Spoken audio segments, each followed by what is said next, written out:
તો બનાસકાંઠાના પાલનપુરમાં દારૂબંધીના ધજાગરા ઉડ્યા છે। ટુ વ્હીલરમાં દારૂની હેરાફેરીનો પર્દાફાશ થયો છે। દેશી દારૂ ભરેલી ગાડીએ વેપારીને ટક્કર મારી દીધી છે। અકસ્માત બાદ ગાડીની ડિક્કી ખુલતા દારૂ મળી આવ્યો તો ગાડીની ડિક્કીમાંથી દેશી દારૂની જથ્થો ઝડપાયો છે અને સ્થાનિકોએ બુટલેગરને પોલીસને સોંપ્યો હતો। નંબર પ્લેટ વગરની ગાડીમાં દારૂની હેરાફેરીનો પર્દાફાશ થયો છે। તો દેશી દારૂ ભરેલી જે ગાડીની ડિક્કી ખોલતા જ દેશી દારૂ મળી આવ્યો હતો અને ત્યારબાદ જે સ્થાનિકો ત્યાં આગળ હાજર હતા તેના દ્વારા જે બુટલેગર છે તેને પોલીસને સોંપવામાં આવ્યો હતો।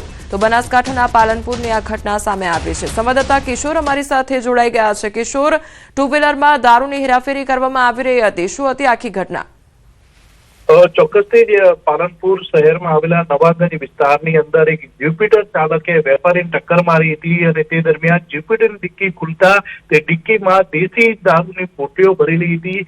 જ્યુપિટર ડિક્કીમાંથી દેશી દારૂની પોટલી ઝડપાતા જ બોબાળો મચ્યો હતો। સ્થાનિક વેપારીઓએ બુટલેગરને ઝડપીને પૂર્વ પોલીસને સોંપ્યો છે। મહત્વની વાત તો એ છે કે આ શખ્સ ગંજ બજારમાં દારૂ વેચતો હોવાનું અત્યારે ચર્ચાસ્પદ બન્યું છે। મહત્વની વાત તો એ છે કે નંબર પ્લેટ વિહોણિયા જ્યુપિટરમાં બુટલેગર દારૂનું વેચાણ કરી રહ્યો હતો, તેને હેરાફેરી કરી રહ્યો હતો અને જ્યારે આ જ્યુપિટર ચાલકે વેપારી ટક્કર મારી ત્યારે આ પર્દાફાશ થયો છે। પાલનપુરમાં દારૂબંધીના દાવાઓના લીરા ઉડતા હોય તેવા દ્રશ્યો અત્યારે સામે આવ્યા છે। અત્યારે તો આ બુટલેગરને વેપારીઓએ પોલીસને સોંપ્યો છે અને સમગ્ર મામલે પોલીસે તપાસ હાથ ધરી છે।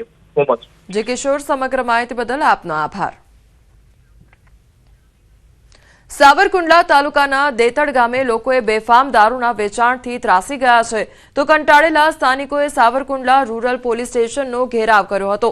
ગામમાં વધી રહેલા દારૂના વેપારને કારણે બહેનો અને દીકરીઓ માટે બહાર નીકળવું મુશ્કેલ બન્યું છે, તેથી ગ્રામજનોએ પોલીસ અધિકારી સમક્ષ રજૂઆત કરી છે। ગામના સરપંચ સહિત આગેવાનો અને મહિલાઓ મોટી સંખ્યામાં પોલીસ સ્ટેશન પહોંચ્યા હતા અને બુટલેગરો સામે કડક કાર્યવાહી કરવાની માંગ કરી છે। 24 કલાકમાં દેતડ ગામમાં દારૂનું વેચાણ સંપૂર્ણ બંધ કરાવવા આવેદનપત્ર પાઠવવામાં આવ્યું હતું। પોલીસે યોગ્ય પગલાં લેવાની ખાતરી આપતા હાલ પૂરતો મામલો શાંત પડ્યો છે। દારૂ પીને અમારી છોકરીઓ બેન દીકરીની ઇજ્જત લૂંટવા હોતન જાય છે અને અમારી બાજુમાં જ રહેશે। અમારા આદમી મજૂર માણસ છે, અમારે થોડું 24 કલાક એકલા ઘેરે રહેવાય સાહેબ। અમારે એનથી છે ને ગામ મેકાવાનું છે, બીજું કઈ નહીં। અમે બહુ ત્રાસ આવી ગયો છે હવે દારૂથી। દેતડ ગામની અંદર અવારનવાર મને દારૂ બાબતના ફોન આવતા, જેથી આજ દેતડ ગામના સમસ્ત ગ્રામજનો અહીંયા પોલીસ સ્ટેશન ઉપસ્થિત થઈ અને આપણે પીએસઆઈ સાહેબને એવી રજૂઆત કરેલ છે કે દેતડ ગામની અંદર જે બુટલેગર છે, જે અસીરભાઈ છગનભાઈ વાઘેલા કરી, એ ગામની અંદર બેફામ રીતે દારૂ વેચતા હોય અને એનાથી લોકો, બહેનો દીકરીઓ અને જે સજ્જન વ્યક્તિઓ છે તે કંટાળી ગયેલ હોય, તે બાબતે આપણે પીએસઆઈ સાહેબને રજૂઆત કરેલ છે। અમારા ગામમાં દારૂનું દૂષણ બહુ વધી ગયું છે અને એના હિસાબે બેન દીકરીઓને બહાર નીકળવું બહુ તકલીફ પડે છે, એટલે ગામ લોકો ભેગા થઈને અને રજૂઆત કરવા આવ્યા છે। એટલે અમે સાહેબને રજૂઆત કરીને અરજી આપી છે કે ભાઈ આ અમારા 24 કલાકની અંદર દારૂનું દૂષણ દેતડમાં રહેવું ન જોઈએ। સુરતના કતારગામમાં તસ્કરીની મોટી ઘટના સામે આવી છે। જ્વેલર્સની પેઢીમાં ચોરી થતા ખળભળાટ મચી ગયો છે। લાખોની મત્તાનો હાથફેરો કરીને તસ્કર ફરાર થઈ ગયા છે। સીસીટીવીમાં મોઢે રૂમાલ બાંધેલો શખ્સ કેમેરામાં કેદ થયો છે। તો મોડી રાત્રે 2 કલાક અને 10 મિનિટથી 3 વાગ્યા વચ્ચે ચોરીને અંજામ આપવામાં આવ્યો છે।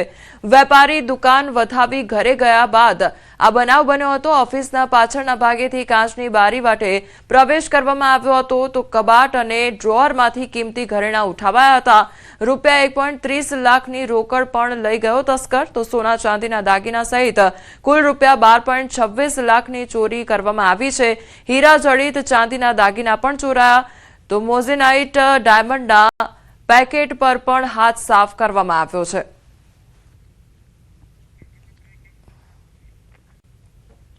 તો આ તરફ સુરત શહેરમાં પણ તસ્કરોનો તરખાટ જોવા મળી રહ્યો છે। ઉધના અને કતારગામ વિસ્તારમાં ચોરી થઈ છે, ત્યારે ઉધનામાં રોડ નંબર 3 ઉપર વકીલની ઓફિસના તાળા તૂટ્યા છે। તસ્કરો ઓફિસમાં અંદર ચોરી કરી તથા કોમ્પ્લેક્સમાં અન્ય લોકોની ઓફિસના એસીના પાઇપ અને કેમેરાની ચોરી કરવામાં આવી। તો ચોરીના સીસીટીવી વાયરલ થયા છે। સીસીટીવીના આધારે પોલીસે વધુ તપાસ શરૂ કરી છે। તો સુરતની આ ઘટના સામે આવી છે કે જ્યાં તસ્કરો દ્વારા હાથફેરો કરવામાં આવ્યો છે અને તે અંગેના સીસીટીવી ફૂટેજ પણ સામે આવ્યા છે। તો સુરતની આ બંને તસવીર સામે આવી છે। એક તરફ કતારગામના એ દ્રશ્યો સામે આવ્યા છે, બીજી તરફ ઉધનાની એ તસવીરો સામે આવી છે। સંવાદદાતા કીર્તેશ અમારી સાથે જોડાઈ ગયા છે। કીર્તેશ, એક તરફ સોના ચાંદીના દાગીનાની ઉઠાંતરી કરવામાં આવી છે, બીજી તરફ તસ્કરો દ્વારા હાથફેરો કરવામાં આવ્યો છે। તસ્કરો જાણે બેફામ બન્યા હોય તે પ્રકારની ઘટના બની રહી છે સુરતમાં। કીર્તેશ, બિલકુલ શિયાળો પૂર્ણ થવાના આરે છે અને ઉનાળાની શરૂઆત થતાની સાથે જ તસ્કરો બેફામ બન્યા છે। આમ તો તસ્કરો શિયાળામાં ચોરી કરતા હોય છે, ત્યારે ઉનાળો આવતાની સાથે જ સુરતના કતારગામ વિસ્તારમાં આવેલા એક જ્વેલર્સની દુકાનમાં તસ્કરો હાથફેરો કરી રહ્યા છે। ખાસ કરીને મોડી રાત્રે દુકાનમાં પ્રવેશ કરી રોકડા અને દાગીનાની ચોરી કરીને ફરાર થઈ ગયા છે। સમગ્ર ઘટના સીસીટીવીમાં કેદ થવા પામી છે, જ્યારે સુરતના ઉધના વિસ્તારમાં પણ આ જ પ્રકારે એક વકીલની ઓફિસમાં તસ્કરો પ્રવેશ કર્યો હતો અને ત્યાં તોડફોડ કરી ચોરીનો પ્રયાસ કર્યો છે। બંને ઘટનાના સીસીટીવી સામે આવતા હવે પોલીસે તપાસ શરૂ કરી છે। જી કીર્તેશ, સમગ્ર માહિતી બદલ આપનો આભાર।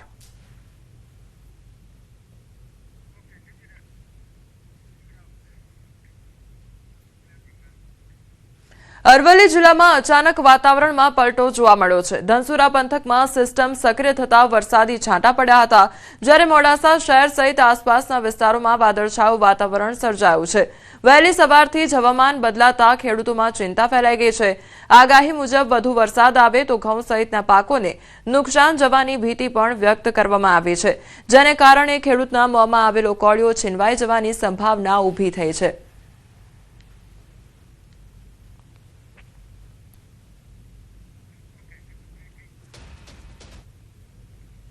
બાર જિલ્લામાં 1 વાગ્યા સુધી યલો એલર્ટ જારી કરવામાં આવ્યું છે। જામનગર, ગીર સોમનાથમાં વરસાદની આગાહી કરવામાં આવી છે।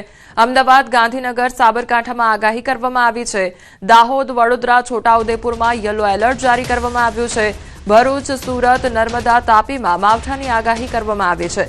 આ તરફ અમદાવાદના કેટલાક વિસ્તારોમાં વરસાદી માહોલ જામ્યો છે।